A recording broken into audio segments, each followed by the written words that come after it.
जरा सोचने वाली बात है, शाम का वक्त है, टीवी खोला है और स्क्रीन पे क्या दिख रहा है? अक्सर वही 4-5 लोग अलग अलग विंडोज में बैठे हुए हैं। बिल्कुल। और सबके सब एक साथ पूरी ताकत से चिल्ला रहे हैं। मतलब एक अजीब सा शोर है, एंकर टेबल पीट रहा है। हाँ, और किसी को किसी की बात समझ ही नहीं आ रही है। बस एक आक्रामकता दिखती है। सही कहा। अब ऐसे माहौल में अगर अचानक कोई इंसान स्क्रीन पर आए और बिल्कुल शांत, सधी हुई आवाज में बात करना शुरू करे, तो क्या होगा? क्या कोई उसे सुनेगा या वो उस शोर में पूरी तरह दब जाएगा? ये एक बहुत बड़ा सवाल है। और आज की हमारी इस डीप डाइव यानी गहन चर्चा का मुख्य विषय भी यही दिलचस्प सवाल है। हाँ, और ये सवाल आज के समय में बहुत प्रासंगिक भी है। जब हर तरफ बस अटेंशन ग्रैब करने की होड़ मची हो, तो ठहराव कैसे अपनी जगह बना सकता है, ये समझना अपने आप में एक बेहतरीन केस स्टडी है। बिल्कुल। और इस केस स्टडी को गहराई से समझने के लिए आज हमारे पास एक बेहद दिलचस्प आर्टिकल है, the soul of Hindi journalism, Saurabh Dwivedi. Ji. तो आज का हमारा मिशन यही है कि हम इस लेख के जरिए समझें कि कैसे एक व्यक्ति ने टीआरपी, क्लिकबेट और अंग्रेजी के वर्चस्व वाले इस शोरगुल भरे मीडिया जगत में महज अपने शांत रवैये से एक इतनी गहरी छाप छोड़ी। और ये स्पष्ट कर दें कि हम जो भी बात करेंगे वो पूरी तरह से इसी स्रोत सामग्री यानी इस लेख में दिए गए विश्लेषण पर ही आधारित होगी। हाँ, हम बस स्रोत के विचारों को सामने रख रहे हैं। तो चलिए सीधे मुद्दे पर आते हैं। ये जो आज के मीडिया का परिदृश्य है, जहां सेंसेशनलिज्म या सनसनीखेज खबरें ही सब कुछ लगती हैं, वहां एक शांत इंसान सरवाइव कैसे करता है? इस लेख में इस बात को एक बहुत ही खूबसूरत उपमा के जरिए समझाया गया है। उसमें कहा गया है कि सौरभ का व्यक्तित्व उस दीपक की तरह है जो आंधी में भी अडिग जलता है। आंधी में दीपक, मतलब ये सुनने में ही बहुत शक्तिशाली लगता है। बिल्कुल। अब अगर हम इसके पीछे के विज्ञान या मैकेनिज्म को समझें, तो आंधी में दीपक तभी जल सकता है जब उसका बेस, उसका आधार बहुत मजबूत हो। आज के समय में जब हर कोई ध्यान खींचने के लिए अपनी आवाज तेज कर रहा है, कोई बनावटी तेवर अपना रहा है, तब उनकी आवाज में उत्तेजना का न होना कोई रणनीति नहीं है। तो फिर क्या है? लेख के अनुसार वो उनका स्वभाव है, क्योंकि वो शांति किसी बंद स्टूडियो में बैठकर नहीं आई है। हाँ, लेख में उनकी पाठशाला का जो जिक्र है, वो हिस्सा मुझे बहुत पसंद आया। बिल्कुल, वो समझना बहुत जरूरी है। उनकी असली पाठशाला कोई बंद कमरा या सिर्फ एक यूनिवर्सिटी का कैंपस नहीं रही है। तो स्रोत के मुताबिक उनकी पाठशाला क्या रही है? उनकी पाठशाला रही है भारत का जनजीवन, मतलब गांव की चौपालें, छोटे कस्बे, बड़े शहर, आम सड़कें और देश की संसद। मतलब जमीनी हकीकत। हाँ, जब कोई इंसान जमीनी हकीकत के इतने करीब से गुजरता है, तो उसे चिल्लाकर अपनी बात साबित करने की जरूरत नहीं पड़ती। सही बात है। उसे पता होता है कि असल मुद्दे क्या है और आम इंसान किस भाषा में बात करता है। बिल्कुल। बनावटी बौद्धिकता या आक्रामकता अक्सर उस खालीपन को छिपाने के लिए होती है जो जानकारी की कमी से आता है। ये बहुत ही सटीक पॉइंट है। जब जानकारी ठोस हो तो आवाज को ऊंचा करने की जरूरत नहीं पड़ती। एकदम सही।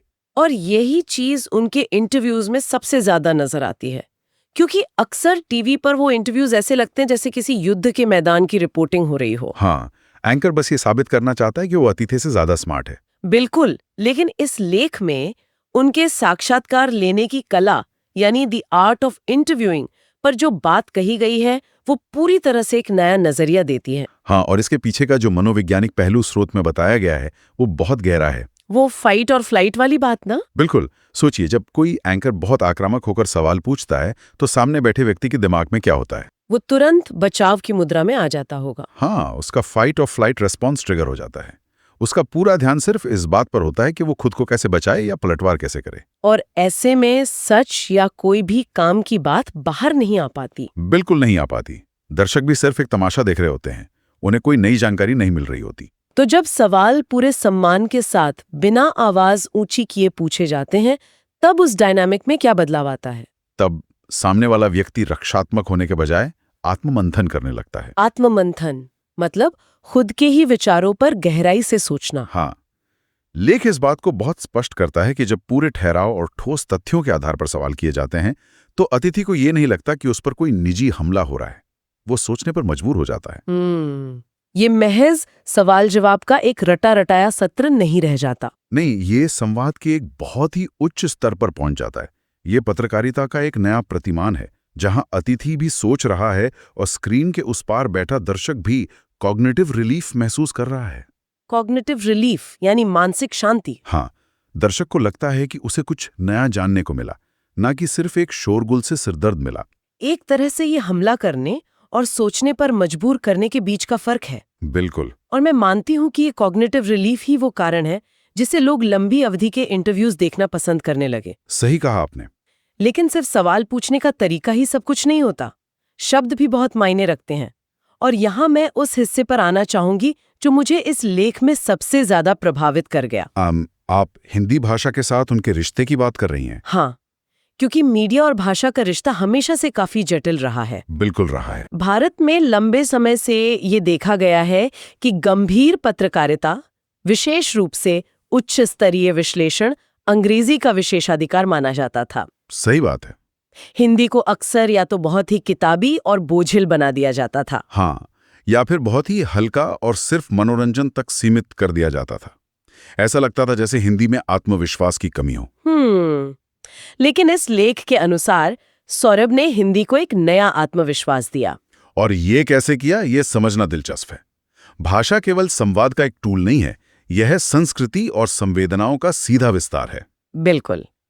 उन्होंने डिजिटल स्पेस में युवाओं को यह स्पष्ट संदेश दिया कि एक बेहतरीन और गंभीर पत्रकार बनने के लिए अंग्रेजी का प्रभुत्व होना कोई अनिवार्य शर्त नहीं है। ये बहुत बड़ी बात है। हाँ, आप अपनी मातृभाषा में भी विश्व स्तरीय काम कर सकते हैं, बशर्ते आपके पास ईमानदारी हो, विषय की गहरी समझ हो और संवेदना हो। लेख में उनकी हिंदी को परिभाषित करने के लिए कुछ बहुत ही शानदार और काव्यात्मक पंक्तियां दी गई हैं। जब मैंने इन्हें पढ़ा तो लगा कि ये सिर्फ एक भाषा की बात नहीं हो रही, बल्कि पूरे भारत की धड़कन की बात हो रही है। वो पंक्तियां वाकई बहुत प्रभावशाली हैं। हाँ, लेख कहता है कि उनकी हिंदी वो है जो चाय की दुकान पर बहस करती है, जो माँ की डांट में छुपी चिंता में है, बिल्कुल, जो पिता की खामोशी में सवाल बनकर बैठी है। क्या बात है। और जो युवाओं के सपनों में उम्मीद की तरह सांस लेती है। इन पंक्तियों की गहराई पर थोड़ा रुक कर विचार करना चाहिए। ये कोई डिक्शनरी से निकाली हुई भारी भरकम शब्दों वाली कृत्रिम हिंदी नहीं है। बिल्कुल नहीं। यह वो हिंदी है जो आम घरों में बोली जाती है, महसूस की जाती है। जब कोई न्यूज एंकर या पत्रकार इस भाषा में बात करता है तो स्क्रीन और दर्शक के बीच की दीवार गिर जाती है। हाँ, दर्शकों को लगता है कि ये कोई दूर बैठा विशेषज्ञ नहीं है जो उन पर ज्ञान थोप रहा है। सही कहा, बल्कि ये उनके ही बीच का कोई इंसान है जो उनके ही सवाल पूछ रहा है। और यही वो कनेक्शन है जिसने एक बहुत बड़े डिजिटल न्यूज़ प्लेटफॉर्म को जन्म दिया। लेख बताता है कि जब उन्होंने द लल्लन टॉप की कमान संभाली तो उन्होंने उसे महज एक न्यूज़ वेबसाइट या यूट्यूब चैनल तक सीमित नहीं रहने दिया। तो स्रोत के अनुसार उन्होंने उसे क्या बना दिया? उन्होंने उसे एक एहसास में बदल दिया। डिजिटल मीडिया को अक्सर हम क्लिक बेट या वायरल कंटेंट के नजरिए से देखते हैं। ये माना जाता है कि इंटरनेट पर जो सबसे ज्यादा उटपटांग होगा वही चलेगा। लेकिन यहाँ कहानी बिल्कुल उल्टी है। यही उनकी सबसे बड़ी सफलता है। उन्होंने ये साबित किया कि डिजिटल मीडिया भी बेहद संवेदनशील, संतुलित और जिम्मेदार हो सकता है। हाँ, वहां राजनीति की बात होती थी लेकिन वाजिब सवालों के साथ, खबरें होती थी लेकिन इंसानियत के साथ, और व्यंग्य भी होता था लेकिन एक संतुलित मर्यादा के भीतर। जब इंटरनेट पर हर कोई बस किसी भी तरह से क्लिक बटोरने की जुगत में लगा था, तब उन्होंने मर्यादा और जिम्मेदारी के साथ काम करके दिखाया। ये इस बात का भी प्रमाण है कि दर्शक असल में उस शोरगुल के भूखे नहीं है। बिल्कुल नहीं, उन्हें भी ठहराव और सच्चाई की ही तलाश है, बस उन्हें वो विकल्प मिल नहीं रहा था। ये एक बहुत बड़ी बात है कि गंभीर पत्रकारिता करने के लिए अपनी जड़ों से कटने की जरूरत नहीं है। कोई भी जमीन से जुड़कर सबसे ऊंचाई वाला काम कर सकता है। सही बात है। लेकिन हर सफर का एक मोड़ आता है और लेख के अगले हिस्से में उनकी द लल्लन टॉप से विदाई का जिक्र है। ये प्रसंग मुझे बहुत दिलचस्प लगा। वो क्यों? क्योंकि आज के कॉरपोरेट या मीडिया जगत में जब कोई इतना बड़ा चेहरा किसी संस्थान से अलग होता है तो अमूमन क्या होता है? अक्सर बहुत शोर होता है, सोशल मीडिया पे ट्रेंड्स चलने लगते हैं, विवाद होते हैं या फिर कोई बहुत बड़ा पीआर कैंपेन चलाया जाता है। बिल्कुल, लेकिन यहाँ ऐसा कुछ नहीं हुआ। लेख के अनुसार कोई हंगामा नहीं था, कोई बड़ा शोर नहीं था, बल्कि दर्शकों के बीच एक अजीब सी खामोशी छा गई। एक मौन दुख था। हाँ, ये ऐसा नहीं था कि किसी कंपनी के सीईओ ने इस्तीफा दे दिया है।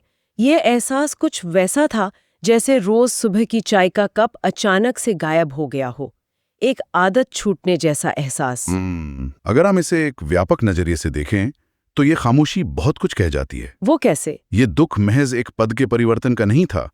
ये उस गहरे पैरासोशल रिलेशनशिप का असर था जो उन्होंने अपनी आवाज और अपने भरोसे से दर्शकों के साथ बनाया था। पैरासोशल रिलेशनशिप मतलब जो एक तरफा रिश्ता दर्शक स्क्रीन पर दिखने वाले इंसान से बना लेते हैं। बिल्कुल। जब किसी के साथ रोज का जुड़ाव हो जाता है, जब लगता है कि ये व्यक्ति आपके लिए आपकी भाषा में बात कर रहा है और वो अचानक स्क्रीन से ओझल हो जाए, तो एक खालीपन आ जाता है। हाँ, और वो जो खालीपन होता है वो शोर नहीं मचाता, वो चुपचाप महसूस होता है। लेख में भी इसी बात को रेखांकित किया गया है कि रिश्तों की विदाई हमेशा चुपचाप ही रुलाती है। ये इस बात का भी सबूत है कि एक पत्रकार का काम सिर्फ सूचनाएं देना नहीं है, बल्कि समाज के साथ एक रिश्ता कायम करना है। बिल्कुल। लेख में उनके समाज के प्रति योगदान को लेकर एक बहुत ही गहरी बात कही गई है। अक्सर पत्रकार ये मानते हैं कि उनका काम दुनिया को ये बताना है कि उन्हें क्या सोचना है, कौन सी पार्टी अच्छी है, कौन सी नीति खराब है। लेकिन स्रोत के अनुसार उनका योगदान इससे बिल्कुल अलग है। हाँ, उनका सबसे बड़ा योगदान ये है कि वे ये नहीं बताते कि क्या सोचना है, बल्कि वे ये सिखाते हैं कि कैसे सोचना है। यानी क्रिटिकल थिंकिंग। हाँ, आलोचनात्मक सोच का विकास करना। आज के ध्रुवीकृत समाज में जहां जरा सी असहमति तुरंत दुश्मनी में बदल जाती है, जहां सोशल मीडिया पर लोग एक दूसरे को ब्लॉक कर देते हैं या गालियां देने लगते हैं, बिल्कुल, वहां उनका ये नजरिया बहुत अहम है। वे ये स्थापित करते हैं कि असहमति का मतलब दुश्मनी नहीं है, सवाल करना कोई विद्रोह नहीं है, बल्कि एक स्वस्थ लोकतंत्र की बुनियादी जरूरत है। और इसी सोच को लेख में 3 बहुत ही छोटे लेकिन बेहद शक्तिशाली वाक्यों में पिरोया गया है। मुझे लगता है कि ये 3 वाक्य अपने आप में पत्रकारिता की एक पूरी मास्टर क्लास है। वो 3 वाक्य कौन से हैं? लेख के अनुसार उनका दर्शन है, पहला, नफरत नहीं विवेक है। दूसरा, शोर नहीं विवेचना है। क्या बात है। और तीसरा, प्रचार नहीं प्रश्न है। अगर हम इन 3 वाक्यों का विश्लेषण करें तो ये सिर्फ मीडिया के लिए नहीं बल्कि रोजमर्रा के जीवन के लिए भी एक गाइड बुक है। बिल्कुल। नफरत नहीं विवेक है, यानी किसी भी मुद्दे पर भावनाओं में बहकर या गुस्सा करके प्रतिक्रिया देने के बजाय अपने दिमाग का इस्तेमाल करना, तथ्यों को तौलना। सही बात है। शोर नहीं विवेचना है, यानी चिल्लाने से कोई बात सच नहीं हो जाती, चीजों की गहराई में जाकर उनका विश्लेषण करना ही असल काम है। और तीसरा, प्रचार नहीं प्रश्न है, यानी किसी भी एजेंडे का हिस्सा बनने के बजाय सत्ता और सिस्टम से सही और चुपते हुए सवाल पूछना, यही एक पत्रकार का असली धर्म है। और यही वो दर्शन है जो उन्हें इस शोरगुल वाली भीड़ से अलग खड़ा करता है। तो इस पूरी चर्चा को अगर हम समेटने की कोशिश करें तो इसका असल मतलब क्या निकलता है? इस लेख के माध्यम से हमने जो समझा वो ये है कि आज के दौर में सबसे ज्यादा असर वो नहीं छोड़ता जो सबसे ज्यादा शोर मचाता है या जो हर वक्त स्क्रीन पर हावी रहता है। बिल्कुल, असर वो छोड़ता है जो गहराई से जुड़ता है। लेख के अंत में एक बहुत ही खूबसूरत विचार साझा किया गया है। भाषा छोटी नहीं होती, नियत बड़ी होनी चाहिए। नियत बड़ी होनी चाहिए, बहुत खूब। चाहे कोई हिंदी में बोले या किसी क्षेत्रीय भाषा में, अगर नियत साफ है, जमीनी जुड़ाव सच्चा है, तो लोग जरूर सुनेंगे।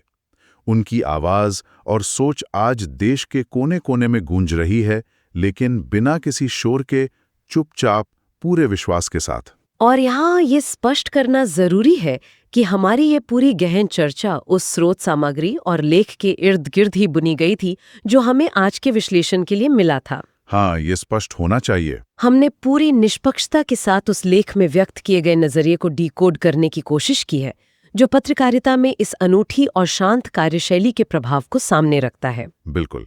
और इसी परिप्रेक्ष्य से बाहर निकलते हुए मैं सभी सुनने वालों के लिए एक विचार छोड़ना चाहूंगा। कैसा विचार? देखिए, लेख ने हमें एक व्यक्ति और उसकी शांत कार्यशैली के बारे में बताया, लेकिन अगर हम आज की तकनीक और भविष्य की तरफ देखें तो एक बहुत बड़ा सवाल सामने खड़ा होता है। मैं सुन रही हूँ। आज के दौर में इंटरनेट के एल्गोरिदम्स और आर्टिफिशियल इंटेलिजेंस हमारे न्यूज़ फीड को इस तरह से डिज़ाइन कर रहे हैं कि वे अंदर ज्यादा से ज्यादा गुस्सा या उत्तेजना पैदा कर सकें। हाँ, क्योंकि गुस्सा वो भावना है जो इंसान को स्क्रीन से चिपकाए रखती है। बिल्कुल, उसे बार बार स्क्रॉल करने पर मजबूर करती है। तकनीकी कंपनियां इसी से पैसा कमाती हैं। तो सवाल ये है कि भविष्य के इस पूरी तरह से मशीनी और एल्गोरिदम संचालित मीडिया में, जहां रेज क्लिक्स का ही राज होगा, क्या वहां इस तरह के शांत मानवीय ठहराव और भरोसे की आवाज के लिए कोई जगह बचेगी? ये वाकई सोचने वाली बात है। या फिर बिना चिल्लाए, बिना उत्तेजना फैलाए खबर देने का ये तरीका आने वाले समय में महज एक खोई हुई कला बनकर रह जाएगा? ये सच में रोंगटे खड़े कर देने वाला विचार है। क्या आने वाली पीढ़ियां सिर्फ चिल्लाने वाली स्क्रीन ही देखेंगे या उन्हें इस तरह का ठहराव देखने को मिलेगा? ये एक ऐसा सवाल है जो हम सभी को अपने आसपास की मीडिया को एक नए नजरिए से देखने पर मजबूर कर देगा। बिल्कुल। खैर, अगली बार जब कोई भी न्यूज़ वीडियो देखे तो खुद से जरूर पूछें कि क्या वो जानकारी ले रहे हैं या सिर्फ किसी एल्गोरिथम के लिए अपना गुस्सा खर्च कर रहे हैं। आज की इस गहन चर्चा में शामिल होने के लिए बहुत बहुत शुक्रिया। मिलते हैं अगली बार एक और नए विषय और एक नई सोच के साथ।